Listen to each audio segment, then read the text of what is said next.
Assalamualaikum warahmatullahi wabarakatuh. Ketemu lagi dengan Miss Karmila hari ini di pelajaran tematik. Apa kabar anak-anak Miss semuanya? Nah, Miss berharap semoga abang dan kakak semuanya sehat dan tetap semangat ya. Nah, semoga kita semua tetap dalam lindungan Allah Subhanahu wa Ta'ala. Nah, sebelum kita memulai pelajaran kita hari ini, mari sama-sama kita berdoa ya. Bismillahirrahmanirrahim. Rabbi zidani ilma warzuqni fahma waj'alni minas sholihin. Amin. Semoga pembelajaran kita hari ini berkah dan diridhoi oleh Allah dan menyenangkan serta menambah pemahaman kita. Nah, untuk hari ini kita masih di tema 1, selamatkan makhluk hidup, dengan subtema ayo selamatkan hewan dan tumbuhan. Materi ini disusun oleh guru kelas 6 SDIT Nurul Ilmi.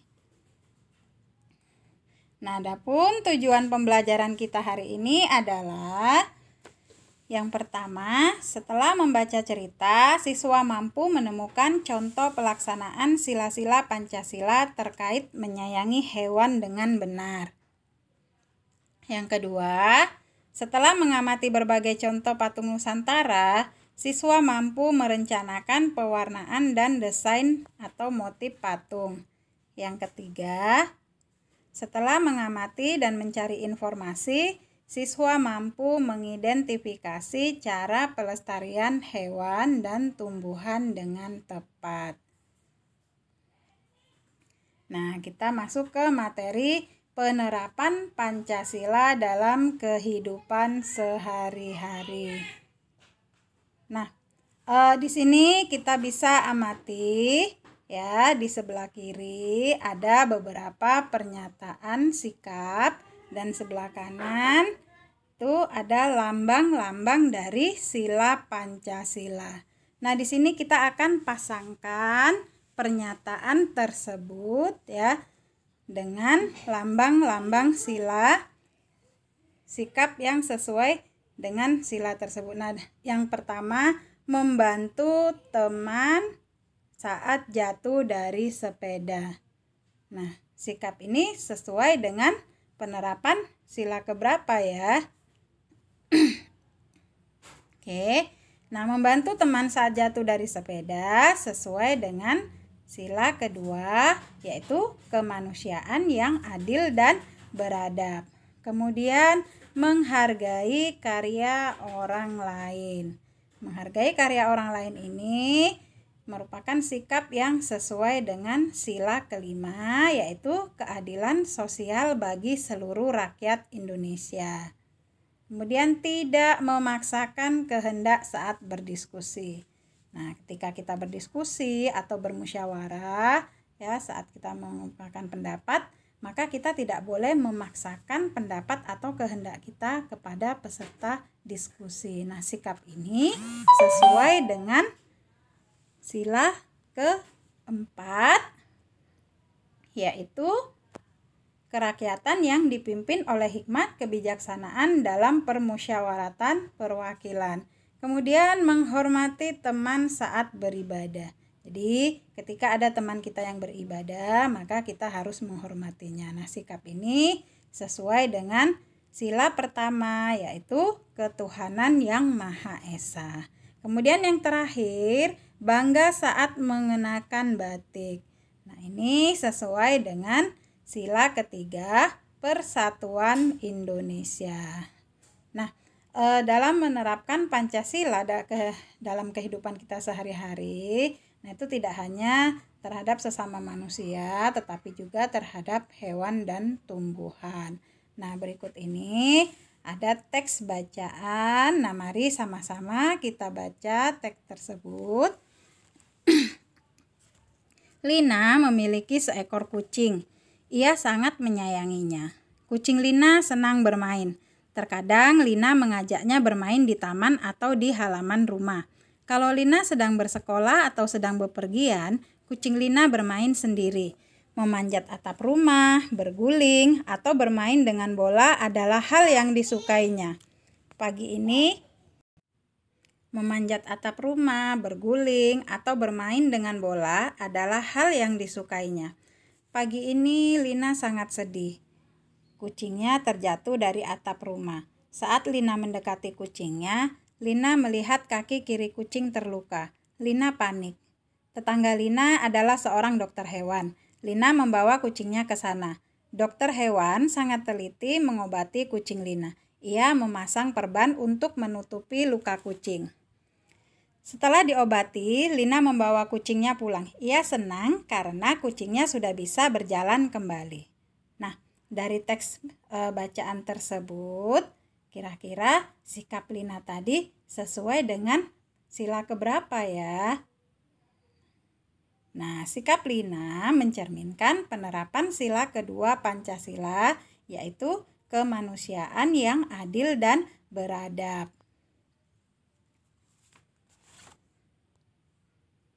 Oke, sekarang kita mewarnai patung Nusantara. Ayo berkreasi.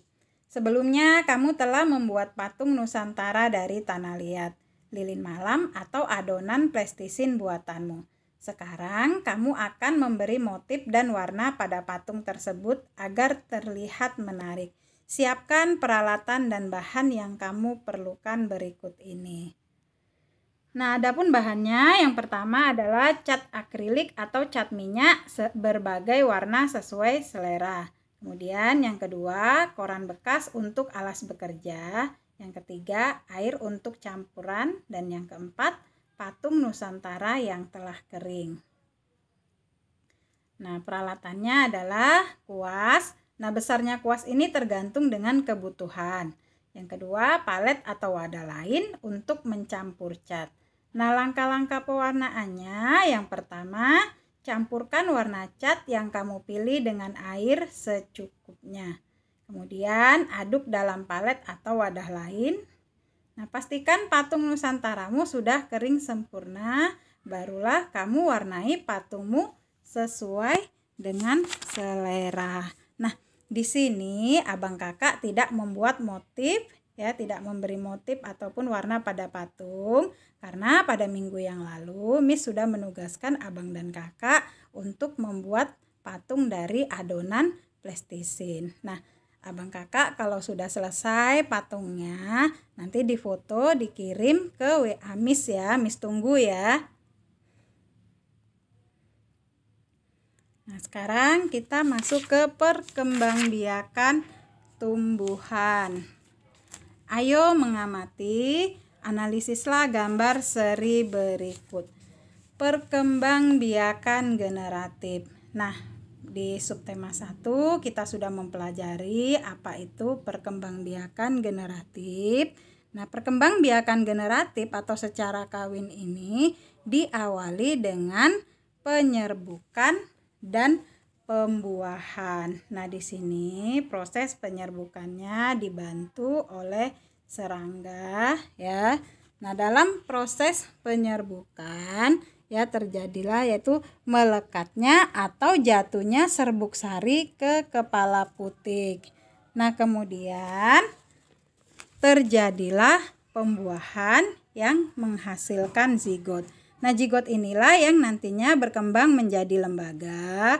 Kemudian lembaga berkembang menjadi bakal biji berkembang menjadi biji dan bakal buah, dan berkembang menjadi daging buah. Nah, di sini kita bisa lihat hasil dari pembuahannya yaitu adanya buah. Nah, setelah buah ini kita kupas ya. Nah, kita makan, maka yang tertinggal nanti ada bijinya. Nah, di dalam biji inilah nanti yang terdapat lembaga yang bakal menjadi calon tumbuhan baru. Nah, kemudian perkembangbiakan vegetatif buatan. Nah, untuk perkembangbiakan vegetatif buatan, nah ini dapat dilakukan dengan cara ya. Yang pertama itu dengan cara cangkok. Nah, di sini langkah-langkahnya ya. Yang pertama, kita pilih terlebih dahulu batang yang akan kita cangkok ya. Nah, setelah itu kita kupas kulitnya. Nah, setelah dikupas kulitnya ya, kulit daripada batang pohon tersebut, nah kita balut dengan tanah. Nah, tanah ini kita bungkus dengan plastik atau bisa juga dengan sabut kelapa. Nah, kemudian di kedua ujungnya kita ikat ya. Nah, kemudian setelah beberapa hari, batang yang kita cangkok tadi akan tumbuh akar. Nah, kalau sudah tumbuh akar, maka batang ini bisa kita potong dan kita pindahkan. Nah, akan menjadilah tumbuhan yang baru. Nah, kemudian yang kedua dengan cara stek batang. Nah, di sini kita pilih ya batang yang akan kita tanam, kita potong terlebih dahulu, kemudian kita tanam ya di polybag bisa ataupun di pot. Nah, setelah beberapa hari maka batang tersebut akan tumbuh ya.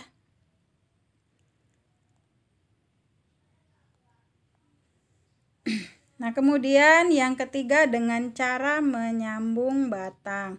Nah, untuk menyambung batang ya. Nah, kita langkah pertama itu ya kita potong batangnya itu dengan bentuk huruf V ya, dalam bentuk huruf V. Nah, setelah itu baru kita satukan batangnya. Nah, ini sebaiknya batang tersebut kita ikat ya. Nah, maka setelah beberapa hari ya batang yang kita satukan tadi akan menyatu. Nah, kemudian tumbuhlah ya tunas baru. Nah, di sini Miss pernah mempraktekannya yaitu tumbuhan bunga kembang sepatu. Jadi bunga kembang sepatu ini sangat mudah ya tumbuh. Jadi Miss sambung itu batang dari tumbuhan bunga sepatu yang dia berwarna merah dengan yang berwarna pink. Nah, maka hasilnya dari tumbuhan tadi ya bunganya itu menjadi warna-warni ya, ada warna merah dan ada juga warna pink ya. Nah, kemudian kita lanjut ke perkembangbiakan vegetatif alami. Nah, perkembangbiakan vegetatif alami ini ya dibagi menjadi beberapa bagian. Yang pertama dengan cara akar tinggal atau rimpang. Nah, ini contoh tanamannya itu adalah jahe ya, kunyit. Nah, kemudian umbi lapis. Nah, untuk umbi lapis ini contohnya adalah bawang merah dan bawang bombay. Jadi kalau misalnya bawang bombay itu kita belah, maka kita akan lihat di dalamnya itu lapisan-lapisan. Nah, yang di tengahnya ini yang membengkak inilah nantinya yang akan menjadi bakal tumbuhan baru. Nah, kemudian adalah umbi batang. Nah, yang berkembang biak dengan cara umbi batang ini contohnya adalah singkong atau ubi kayu ya, ubi rambat dan kentang. Kemudian umbi akar. Nah, ini contohnya adalah tanaman wortel atau buah bit ya. Nah, kemudian dengan cara tunas adventif. Nah, contohnya adalah tumbuhan cocor bebek. Jadi daun cocor bebek itu kalau kita letakkan di tanah ya, maka nanti dari sisi-sisi ini ya, pinggirnya ini akan tumbuh tunas baru yang akan menjadi bakal tumbuhan baru. Nah, kemudian spora. Nah, yang dengan spora itu contohnya adalah tanaman pakis dan lumut. Kemudian geragi. Nah, ini contohnya adalah pohon stroberi ya, tumbuhan stroberi ini dengan cara geragi. Nah, selain itu ada juga ya yang dengan tunas, contohnya itu adalah pohon pisang dan tebu. Nah, Miss ulang kembali ya. Perkembangbiakan generatif yaitu perkembangbiakan tumbuhan melalui perkawinan sel kelamin jantan atau benang sari dan sel kelamin betina atau putik. Sedangkan perkembangbiakan vegetatif yaitu perkembangbiakan tumbuhan tanpa perkawinan. Nah, dengan membantu perkembangbiakan tumbuhan berarti kamu telah ikut melestarikan keberadaannya. Itulah wujud syukur kita kepada Tuhan Yang Maha Esa. Nah, jadi kita selalu terus harus bersyukur kepada Allah ya. Allah telah menciptakan berbagai jenis tumbuhan yang bisa kita ambil manfaatnya, baik itu untuk bahan makanan maupun sumber oksigen ya. Nah, di dalam Al-Qur'an surat An-Nahl ayat 10-11 yang artinya Bismillahirrahmanirrahim, Dialah yang telah menurunkan air hujan dari langit untuk kamu, sebagiannya menjadi minuman dan sebagiannya menyuburkan tumbuh-tumbuhan yang pada tempat tumbuhnya kamu menggembalakan ternakmu. Dia menumbuhkan bagi kamu dengan air hujan tanam-tanaman zaitun, kurma, anggur, dan segala macam buah-buahan. Jadi Allah telah menurunkan air hujan dari langit untuk kita semua ya, untuk minum dan untuk menyuburkan berbagai jenis tumbuhan ya, kemudian kita menggembalakan ternak-ternak ya. Jadi kita harus terus bersyukur dengan melaksanakan perintah Allah dan meninggalkan larangan-larangannya. Nah, abang kakak, untuk hari ini kita tidak ada latihan. Meskipun demikian, abang kakak harus tetap belajar di rumah, diulang-ulang lagi materi-materi yang telah disampaikan sebelumnya ya.